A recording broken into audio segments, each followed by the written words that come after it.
So we'll call this meeting to order. I have 7:03 on the clock on the computer, so that's what we'll use. Welcome to the Canajoharie Central School Board meeting. We're glad you're here and appreciate your attendance and interest. We are missing our president, Mark Brody, and as the vice president, he is ill, so as the vice president, I will be conducting the meeting. The public comment section is your opportunity to bring issues to the board and ask questions and make comments. We appreciate your presence and ask that you keep your comments to no more than 5 minutes in length on a given topic, please. We don't plan on having an executive session tonight, so that's not applicable, but if we do, that's private, and we'll ask people to do for that. Okay, who's on the list? Patricia Prime. I signed my signature, I didn't mean to. No, that's okay. Hi, I'm Patty Prime. I'm here on behalf of the union as the co-president along with Ann. And we just wanted to update you a little bit on the insurance issue that we've been talking about, just to know that, let you know that we are doing some work behind the scenes. We have met with NICET. We've talked with some insurance experts there. We've talked with our LRS. They're helping us plan a course of action. We have met with our membership, we have met as an executive board, and we are doing some work. Just recently, I met with the HFM presidents of other unions and got a lot of information on their plans and what they pay and what their increases were that we could share.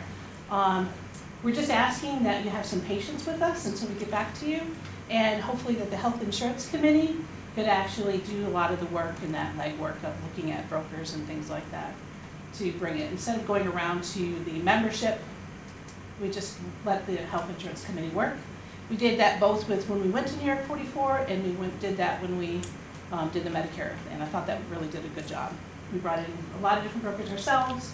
We sat down, took some time, compared all the programs, and I think we made some great choices. When I met with the presidents from HFM, they were talking about Amsterdam had a really great lesson for me, and that was they had seen a really great increase of 30% through the Beaumont Trust, and this was 4 years ago. And they were ready to jump off, and they were looking for anybody, anything that would work for them. After a lot of research, they decided to stay where they were, and they increased by 6% this year. They're still above us, but they said if they had moved to our plan, they would have seen their 25% increase and then incurred our 27% increase. And they were so glad they didn't go. So it's a cautionary tale that we take our time and do our homework. So please have patience with us. We will get back to you as soon as we can. Okay? Thank you. Who's next? Nobody else? Oh, that's it? Yeah, Oh, I nobody saw else. a bunch of names on the list. Well, no, they Sorry. signed down, but nobody else. Oh, gotcha. All right, well, thank you. So then we'll move right to the student representative report. Okay, so first on the list was we had the Sweethearts or Heroes and Sweethearts presentation, which was anti-bullying and suicide prevention, and it was amazing. I've seen a lot of them, and this was by far the best one I've ever seen. So I was really glad that that came to the school. And Who did it? what? Who presented it? I don't know their names actually. Do you know their names? Yeah, yes. The co-owners of the company are Jason Spector and Tom Murphy. And they've had the company for quite a while. Tom Murphy and Rick, whose name is going to leave me, his last name, are two gentlemen who come work with the students. Jason comes and works with the staff, and we had Jason on last Friday here to work with the staff. What company? Sweethearts and Heroes. Oh, that's the name of it. Yes, that's the name of the company. And then concerns, so drooling in the bathroom was a big problem. And so their regular scheduling or scheduled checks for the bathrooms to try to stop it, and teachers go in and out of the bathrooms sometimes to see if they can see anyone in there doing it, but they can't be there all the time obviously, so students see it a lot more than teachers do.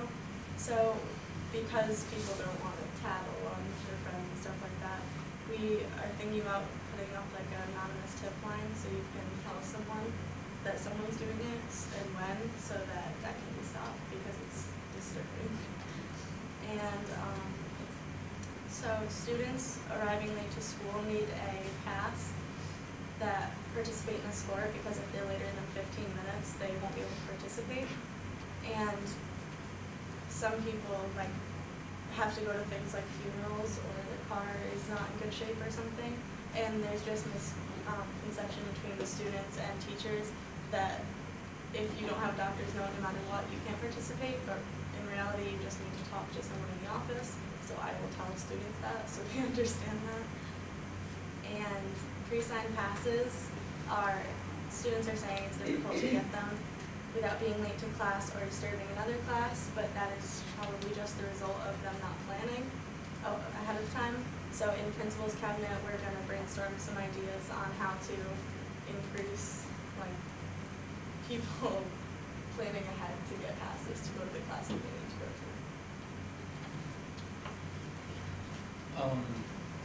Do you, or have you received any suggestions from students on the Jewel issue beyond the anonymous tip?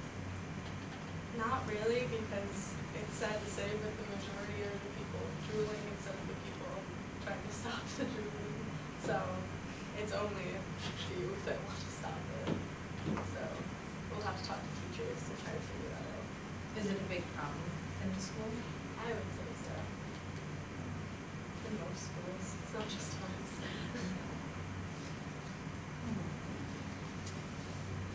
Any other questions? Okay, I have a separate question. Do we know if juuling is part of our health class conversation? It is part of freshman health seminar, and it is part of the regular health class with the class. We do know that, yes. Okay, thank you. Do people know that it's, do people know that it's against the law because you can't have any nicotine or tobacco products on campus at all, anywhere? Okay, just checking. Have we,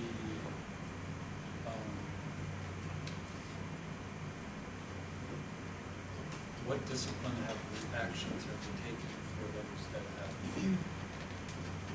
received infractions in this area? Suspensions, obviously, as well as follow drug, tobacco, counseling, typically 6 weeks of one or small groups. And we actually just had Montgomery County tobacco free, yes, I'm sorry, the full name is maybe right now, but, and they offer programs too, so I've been talking with them about having them come in and do things with not only the students, but the staff as well. I mean, we had a presentation last week which was so enlightening. It was unfortunate that we didn't have a lot of people, but I think that once we get the word out, we might get more, like where kids can hide these items, the different shapes and what they look like. Because it's really, I mean, there were things that like a charger, you would have. There's even clothing yeah, that have special pockets for them. Yep. So it's training people and then also showing kids, because one of the things they have, like, great statistics, and most of the data they're showing when they poll students, they're thinking it's just a flavor. They're not even realizing what the other toxins are. Oh yeah, they're taking the same drugs in the body. Exactly. So there's the education piece, there's the crackdown piece. We've also been investigating like vape sensors and so on and so forth, and how we can go about accessing monies to fund that for the bathrooms in any area really. Have we made sure that we've coordinated with our athletics group? Because we have a lot of people engaged in athletics. And all of those athletes should have training rules, and that might be another stick to use Absolutely. in the conversation. Yeah, absolutely. So in the code of conduct. It is in the code. It is in the code. It is in the code of conduct. And it But is- just an But- extra, To understand To that, understand. hey, if you're doing this, we find out, you're not There playing are- anything. There are repercussions for sports teams, because we've had instances We've where done that has that. happened, and so there'll be a punishment within the school day, suspension, whatever it might be, as well as the counseling, and then there's added repercussions for like how many games the student graded and so on. Any other questions, comments? Yes, thank you for raising the issue. Capital project update? So last Friday, we had the kickoff meeting for the capital project, and all of our contractors were present. And what occurred was the architect and the construction management firm representative, Frank from Briarden was there. They talked about the staging of some of the logistical pieces of staging of equipment, of making sure everybody has, all the workers have had their background checked through our Raptor system, the security pieces, and then the beginnings of the rollout, which will involve, the first piece will be some work over the April break coming up for the great room floor. So I have a schedule I will get to all of you just to tell you what the preliminary pieces look like. Once that's done, the next piece will be doing interior work at the middle school to start to clear out the classrooms that are going to become the office. In May, and again, I'll get this all to you in writing tomorrow, in May, the track work will start. So it's a pretty aggressive schedule with things lined up. So we're going to hope Mother Nature cooperates with us this summer so we can get the track and field work done, and then as well as some of the other pieces for the entrances. We have a whole plan of where folks will be. East Hill and middle school offices will be moving to the East Hill Library for the summer. We're going to have a separate entrance for students with the summer feeding program. And the monitor who monitors breakfast will also be the door person to help students get in and out. So we have all of those things planned, and once we get into next month, which is Monday, by the way, we'll start rolling out to the community. Here are the changes you expect to see here, how all of this is going to happen. Are you doing signage and things Yes, like that? they are doing signage. They'll be doing fencing, the orange snow fencing. Okay. They do all of that security piece. Do you have any questions? So just watch for more information come, because it's going to start, now the information's going to come regularly because things are getting rolling.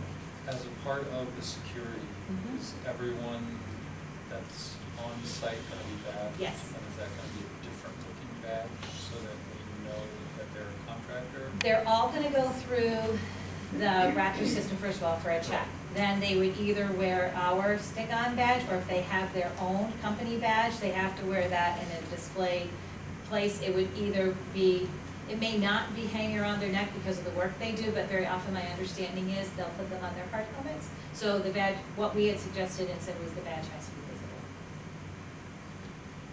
Since there's multiple vendors, it might be a good idea to think about something that's standardized for everybody. Yeah. Every day they have to sign in with Briarden, so we know who's on site and when they leave. I'm just thinking that'd be Yeah, an easy way to know do that, hey, yeah. that's a legitimate person. Mhm. Thank you. Okay, any other questions on capital project? Okay, thank you. Board goals update. Not a whole lot since 2 weeks ago. So we'll just focus on areas where we've made some changes. One of the no, go back up to the top. Thank you. So the appointment and announcement of Mr. Fitzgerald was complete, so that should, thank you to you, Yes. the board, who spent countless hours. I am personally very excited. I think he's the right person for the job, and I think he's gonna just do great here, and I'm excited to watch as a community member. To see all the great things that are going to happen. The second piece of that was also, though, replacing Mrs. Van Heusen. So I had been in contact, or I've been in contact with Mr. Fitzgerald. We are currently soliciting interested applicants for the superintendent secretary position. And with Mr. Fitzgerald, we will be interviewing those candidates on April 22nd. The goal was to have that appointment made by the May 9th meeting. We would like to plan some crossover time and transition time for everybody in the district office. So we're working on that. So I just wanted to share that. Ask a question. So, did we post that to the whole district? publicly announce it outside? How was that? All of the above. So it's on the district website, we posted it in newspapers. It is it is one of 2 non-civil service positions within the district. So we can take applicants from a larger pool. So there's no requirements other than the things we set for it. So we posted it on the website and then posted it out to some newspapers. All right, so just wanted to let you know a couple of things under curriculum and instruction. The secondary schedule committee met today, still chewing on different prototypes and working through those. So that's going to continue. We will meet again next week to see where we are with version schedule 9, 10, 6 and 9, I think we're working on right now, 2 different ones. So there's an update there. And then the last one that has changed just is around technology. So the tech committee is projected to have a meeting on May 8th. I don't know that Mr. DiPaolo has put that out yet, but what we do want the tech committee to do is to start to create the rollout plan for when we do receive funding approval for our one-to-one initiative. So again, I don't know that he has set that out there to the universe, that the date was the 8th. That may change, but that was the date he was looking at. So they're going to work on the rollout plan now. We haven't heard anything. Still haven't heard anything. Any questions? Okay, thank you. Okay. 19-20 budget. We just held a finance committee prior to this. We're gonna pass some things down to Thank everybody you. that way. You already have I those. already have that. Yeah, you're okay. 2 sheets are coming around. Why would you pass these over to me? So I will repeat what we announced, I think about a month ago as we started working on the budget. This is definitely a difficult budget year. When we started the budget process, I think we were about 1.3, between 1.2 and 1.3 million dollars in deficit for the budget that was proposed from a roll-up of all the buildings. We have gone through a process of reducing each budget across the board, by each school, by questioning line item expenses. We have now taken that 1.2 to $3 million deficit, and we have that down to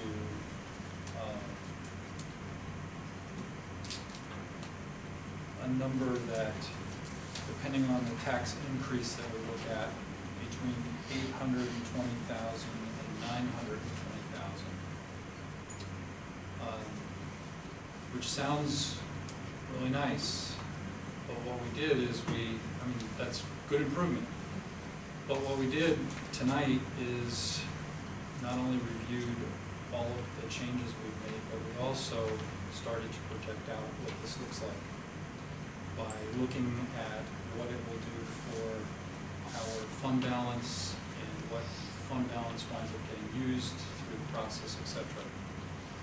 And basically, next year we would have a $734,000 fund balance if everything stays and works exactly the way we think it is right now.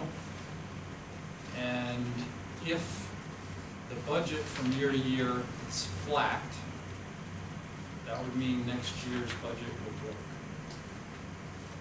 We will exceed the fund balance.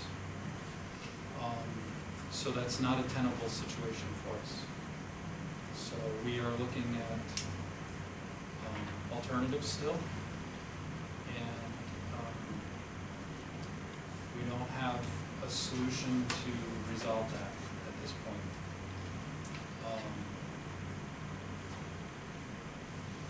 Having a flat budget next year is not realistic because we're gonna have contractual obligations. So we really have to look carefully at how we reduce things, and that has to be on a relatively short time frame. What I mean by that is the next 12 months, or else next year we literally have no money, and we'll have a deficit that we have no way to cover. So I don't mean to be dire, but that's the facts. We plotted it out, and we think next year, even with a flat budget, we're in a real deficit, a fund balance deficit of $500,000. And that's the best case scenario, which is very unrealistic because we will have contractual obligations that will increase expenses. So we're gonna have to look at a combination of expense reductions and levying taxes that try to mitigate that situation. From an expense perspective, we've already frozen expenses. So we're trying to also save as much, reduce as much expense from this year as we can so that we don't erode the fund balance this year. But that's the situation we're in. Some of the actions we've taken to reduce the budget is we've planned no replacements for people leaving. Any vacancies we've taken out of the budget. So it literally is as flat as we can figure out how to make it.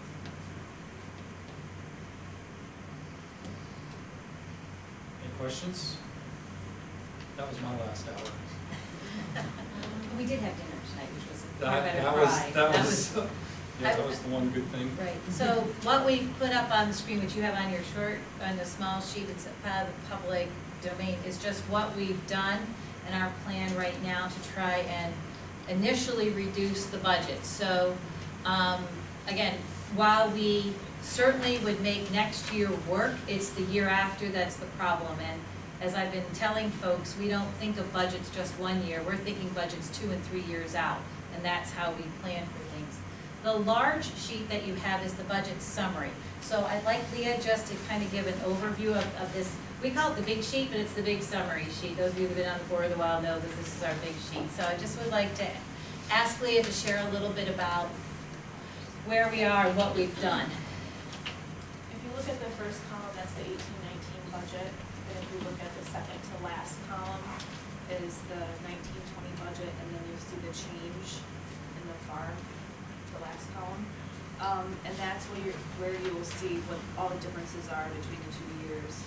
And of course, the biggest difference is health insurance going up Can we put up, $450,000. can we put up the sheet? Yeah, we don't have this, we did, Patty didn't get it, so.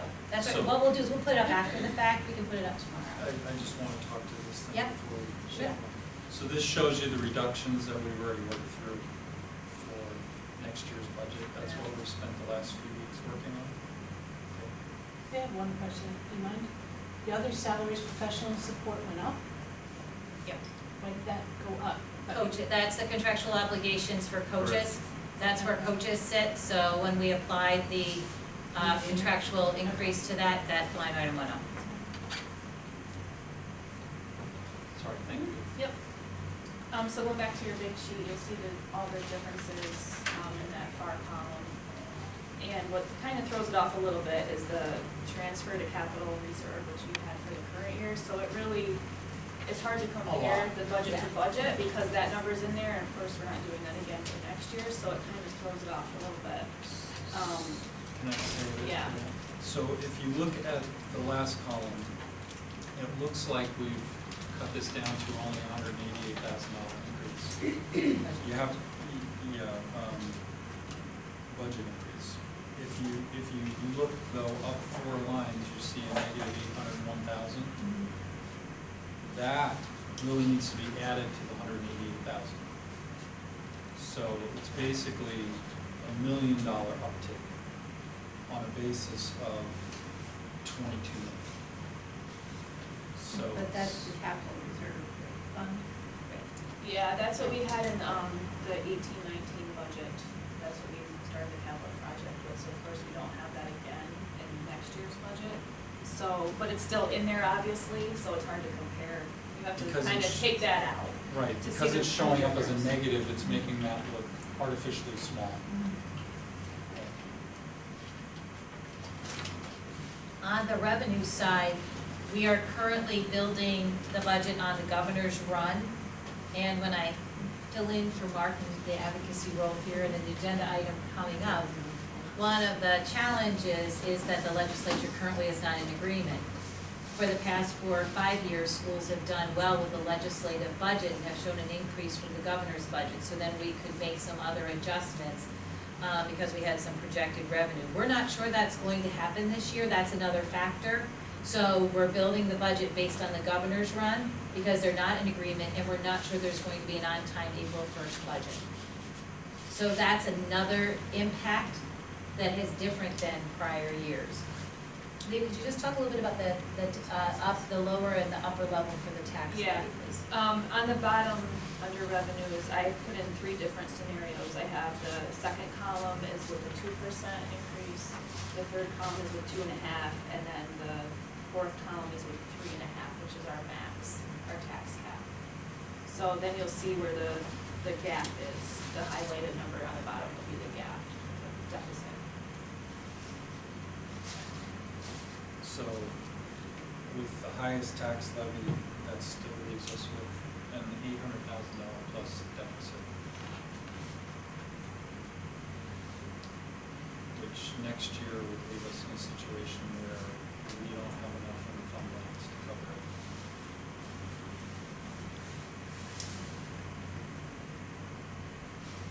Any questions? Did you have anything else you want to share? I would assume then the finance committee is going through each of these expenditure things, almost like, and breaking it down line by line. Oh, we've done that, Yeah. yeah. That's this file. Yes, we have gotten granular this year, and we have looked at every expense, and part of, I think, just that one of the things we've tried to look at is because we have looked at every expense, we've been able to bring some expenditures down. So by reallocating, by moving some things around, so you look at our BOCES line, which Leah had projected a higher increase, first of all, in the original summary. So take that back down to this year's level, we were able to just drop it even a little bit more by some things that we're doing. For example, last board meeting, you approved the merged school lunch manager position with Fort Plain. That comes out of BOCES. That goes into a different line item, not even in this budget, but in the school lunch fund. Yeah, we moved that whole We moved line that item whole to the line, school right, lunch I saw fund, so that, it's not yes. even in our budget. So that's some of the things that we're trying to think about differently. The other thing we're trying to do as a strategy now is really hold all discretionary expenditures flat, all the administrators, the principals, Gary, Wayne, everybody has done a really great job of, and Jen, of really looking at encumbering everything you need now, because there's no more discretionary spending. What we're hoping is that will help us put a little bit money into the fund balance by doing some savings. If you look at it in order of magnitude, the healthcare increase is $450,000 for next year in cost to the district. The contractual obligations for wages is another roughly $250,000. So those two together gives us $700 of the $821,000. There's not a lot of room. Those are all contractual things. Correct, that's what I'm, Can't get that's what I'm Well, saying, yeah, you yeah, can't, the you got a contractual $700,000 increase contractually. Right. That's, so you think about it, we're basically increasing the rest of the budget $120,000. And that's pretty thin at that point. 120,000 over 22 million. Yeah. And just as a reminder, the board in the past has started to work toward decreasing the unappropriated fund balance, just as a matter of best practice, because the district was pretty high. The cap is at 4, So currently it sits at about 5.3, if I think correctly. So we've tried to move that towards a more appropriate range after being cited by the Controller's Office a few years ago. So that's part of what you have to do anyway.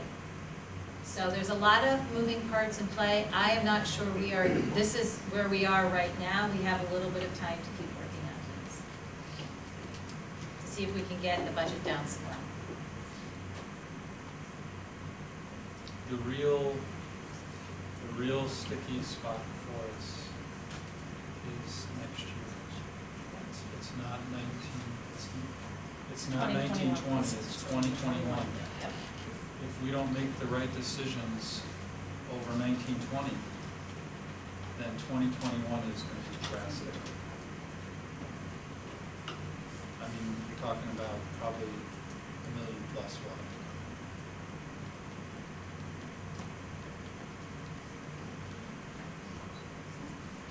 So we're gonna keep working on it. And we'll probably have one more iteration for you before the April 11th meeting, which is when the board really has to adopt the 1920 budget. But again, we are looking here, but we're also looking ahead 2021, 21, 22. We and I are actually a couple of years out. Any questions from the board members? No, I mean, I would love to look at that and, you know. We went line item by school. And this has no wish list in it. No, Zero. no wish list. No money for it.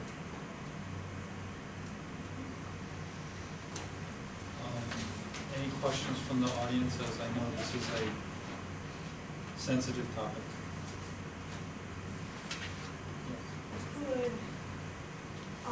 I'm wondering if the teachers and the staff, maybe we could think of ways we could cut, or things that maybe we don't utilize, or things that, you know, instead of a wish list, we could see things that maybe we don't use, you know, maybe we could have those conversations as well, and, you know. We'd love to have you put forth those ideas, So- absolutely. Yeah, please. So one of the things we wanted to do after tonight, because the board needs to hear the information first, is then to have some staff meetings just to explain this more to interested staff and solicit any other ideas people might have. But it needs to come to the board first as proper protocol. And so now we'll go out and offer the opportunity for staff to be involved. You don't have to come to the meeting, of course, you can just send your ideas right on over.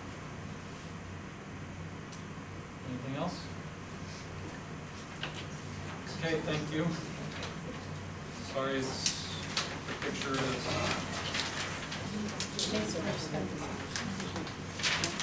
we've spent a long It's time. been a lot of, Legislative update and advocacy. Okay. Mark has asked Superintendent Grimshaw to cover that in his absence.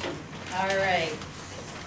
So, a couple of things, 3 things from Mark tonight. As you know, it is likely that we may not have an on-time state budget this year.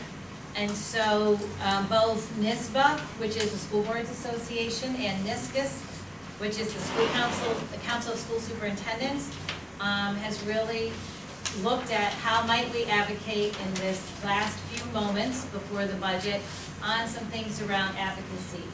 In an email the other day, I had sent to you the one handout from HFM BOCES and Capital Region BOCES. Our 2 BOCES have joined together to do some advocacy around the state budget. And if I could just, Chris, would you mind? I'll take the extras if you'd be so kind. Yeah, just the extras. Thank you, because I gave away my copy too. So now you're gonna rely on my memory, and I would not do that, even with a tasty dinner tonight. Oops. Get those back, though. So one of the governor's proposal is to make the tax cap permanent, the tax on the tax levy. Now, we know the 2% tax cap is not really 2%. As you can see in our district, we have a range from 0 to 3.5%. And it's based on a 20-step calculation that Mrs. Schaefer does every year. So that is one of the things in the governor's proposal. That is one of the things that is a sticking point with the legislators. He wants it permanent, they don't. So that is one of the things that the regional superintendents are asking for. He is also, once again, going after BOCES aid. BOCES aid for a small district like us, really for any district, is a way we can leverage aid dollars to get services that we need for students that we are too small to do ourselves. So there's a lot of benefit to the services we get from BOCES because we get aid back the following year. So the net cost to the district is not as great as if we had to outlay the money on our own. So I just wanted to share this with you because again, this is where regionally we are thinking about things and how we're trying to offer some of our own thoughts as regional superintendents. But Mark just wanted y'all to have that, even though I just emailed it to you, so maybe we can give it to you as a handout. The second piece. What is the third one, the pilot?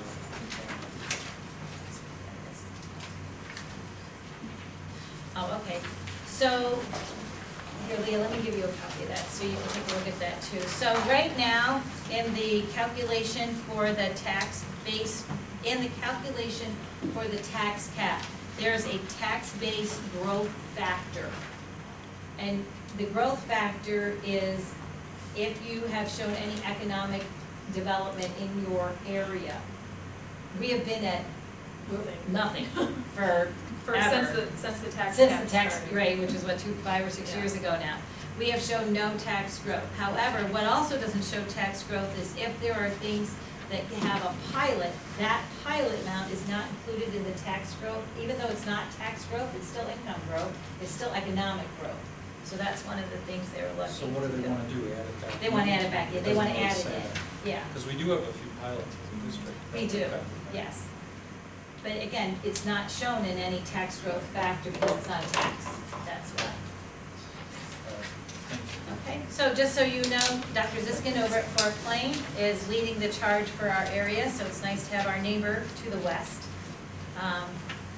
be the charge for us. So the second handout that Mark thought would be useful, and I apologize, this is a little bit smaller print, so you might need to wear some magnifiers, is from the New York State School Boards Association. It came out last week. It's the Executive, Senate, and Assembly budget proposals side by side. And as I just stated earlier, in prior years, we have benefited from the legislative budget, schools have, with an increase in aid. That still is the case this year.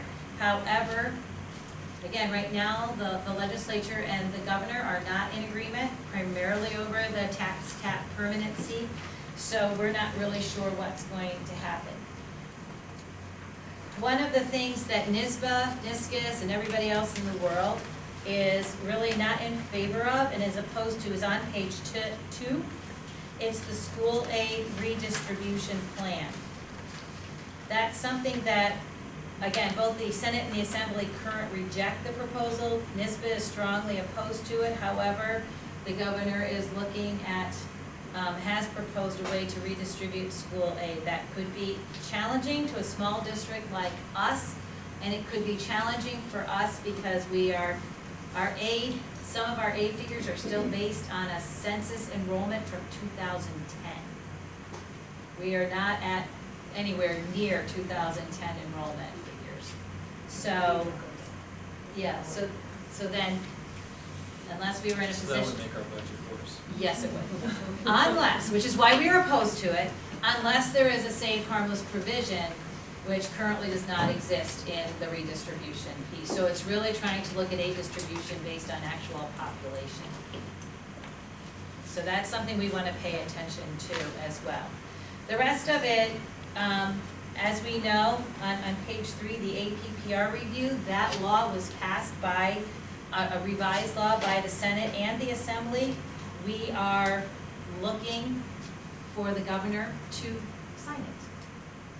So there is a law out there that's been approved. It's not been signed yet. I just wanted to let you know that. When that happens, districts will have to renegotiate APPR again. And one of the things it does do is it takes out the 3/8 assessments from the calculation. The rest of it, we've already talked about the big things, the other highlights. So the rest of it is just all there for you to take a look at. I'm just trying to see if there's anything else that's really critical. Would the additional funding for pre-K benefit us? We already get it all. We get it all? Stacy has successfully written 2 pre-K expansion grants. That's how we got the full days and the 3s, the 3 pre-K, we call it. So yes, so we have already taken advantage of that. Some things in terms of grant opportunities, we look at every one that comes across our desk or that we receive notice of. Some we are not eligible. If we're eligible for it or eligible perhaps with a consortium of other districts, we have in the past tried to go after those grants. We have been most successful with our UPK grants as a single entity district.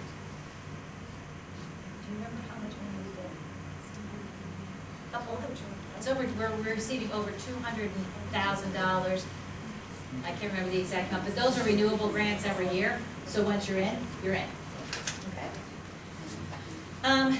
So what Mark has asked me to also share with you is that NISBA has provided a model letter for advocacy for school boards to consider. So while we're finishing up the meeting, I was hoping, we were hoping perhaps you could take a look at it. And the school board, although we have it signed by the entire school board, perhaps you would consider putting your individual name there as well for advocacy for some of the things we've talked about. There's one for Senator Amador and one also for Assemblyman Santa Barbara. So perhaps we can take a look at those. Yes, same exact letter, so maybe we can divide and conquer a little. The other piece that I just wanted to mention was on the federal level.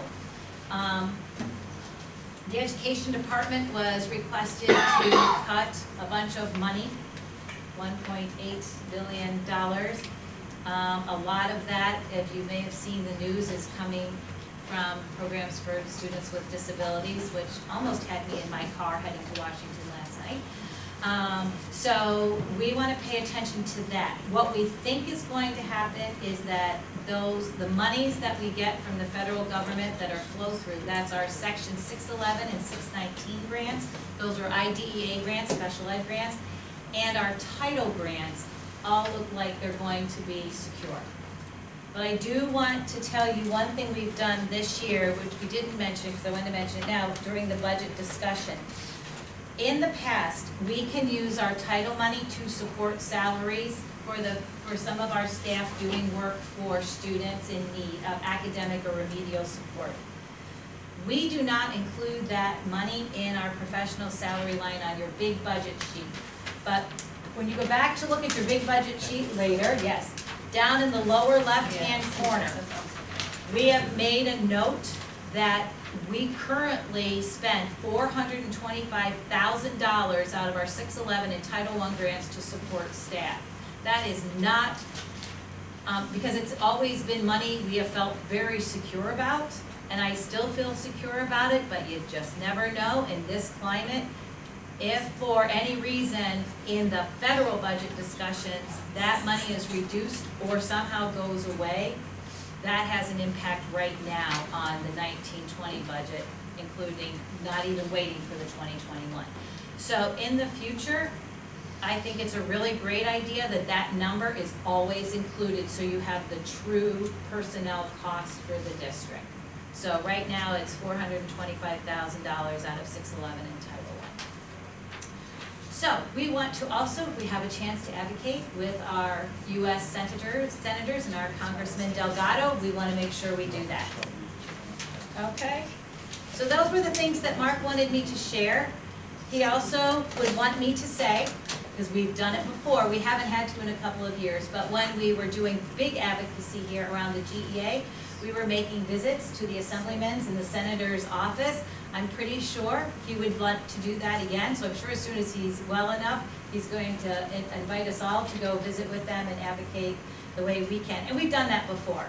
We've had small groups of people go, parents, teachers, board members, administrators, so we may want to do that again if indeed the budget isn't passed by April 1st. That's the advocacy. So on the letter, it asks the board members to read it in its entirety, so then at the end of the board meeting, we could take action on that. Okay. That's it for advocacy. Thank you. So the next item on the agenda is the board summer retreat. We wanted to get a date on the calendar in July that then we can give to our new superintendent so that we can get that planned, rather than wait until he comes on board and then everybody's summer calendar is full. Okay? So if you could possibly look at your July timeframe, summer calendar. Is there a week in July I'm that literally, you might be in town? 16, 17, and 18, literally. That's when you're in town? Yes. Could anyone else on the board make those dates? Not even. Yeah, we'll have joint person there. Yeah, Yeah. we'll have to have dates though. We can't wait until, Well, I mean, there's no sense in putting it, but. I understand. Chris? I'm looking right now. I mean, I'll be here on the 19th too. 15, 16, 17, and 18, 19. 19, that week, I think Oh, I'll be back. that week? That week, yeah, I think I'll be back. I'll be, go for it. We were gonna do it in the evening, or were we gonna do kind of like we did before? Like we did before, where it's like a 4-hour, Yeah.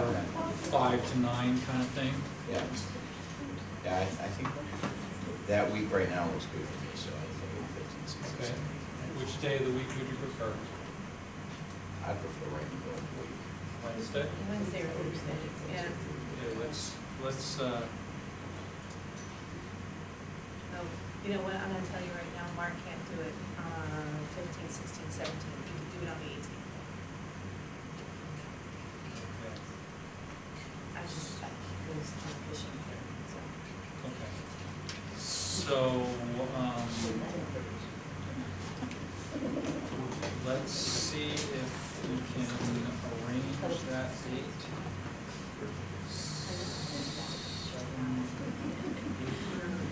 18 or 7, 19. You can do it any day that week, Chris? I think so. Okay. And you as well? I'm hoping I'll be back then, I don't have my flight yet, so. Okay. So which 18th what's or, the 19th? 18th is preferable, 19th is Friday. I could let Nick know, okay? Yeah. I And would- let Mark know too. Yep, I would know him. Thank you. Okay, thank you very much. If that doesn't work, okay. Communication feedback survey, Facebook, Twitter, website, other communication avenues. Yep, this is really just an announcement. One of our communication goals this year was to push a lot of our traffic to social media, particularly Facebook, which by our metrics is very popular and where a lot of folks get their information. However, we want to do a survey, a small survey, because we love surveys here, that just really talks, queries our community about that, about if that's the right move to make, if we also need to beef up Twitter. We had to make some changes to the website for accessibility. We're interested in knowing what other enhancements we can make. So I just wanted to announce that I'm working with our communication service to develop a survey that we will put out to the community and to everybody on staff just to get some feedback on further communication enhancements. Okay, thank you. Do any board members have new business? We didn't have any on the agenda? I think we should bring that up, probably not in the executive session. I was planning on that, but Oh. that was not good to Scott. Yeah. Okay. We have no old business on the agenda. So, barring any actions from board members, I'm the only one that hasn't read this letter yet, right? They are the same.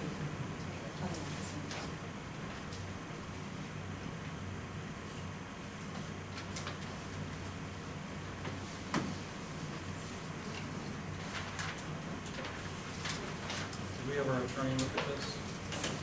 It came from NISBA. Okay. It's right off That's the fine. Julia Marlette sent it out either yesterday or the day before, so it's from NISBA. That's standard protocol for them. They will offer boards a kind of developed letter.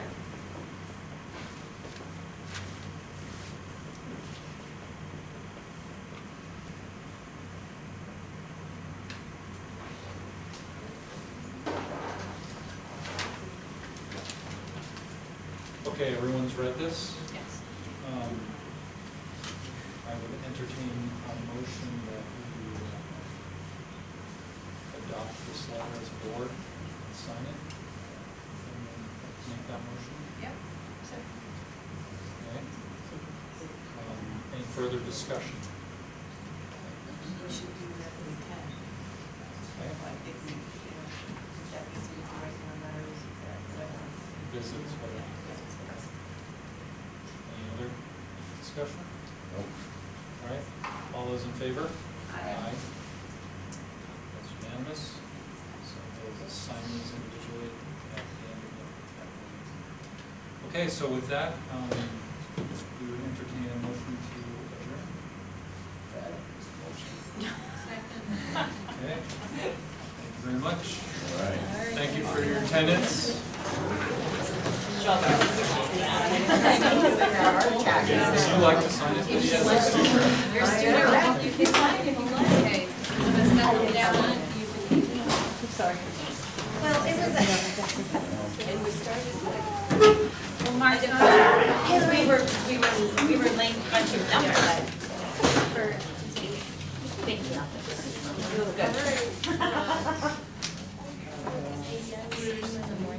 Right there, they're both Oh, right here, there. here, just Sign sign it it. right there. Yeah. So we're all gonna try to fit in the other one line here. Sign next to each other. I have to read in places. So I can come over when you want.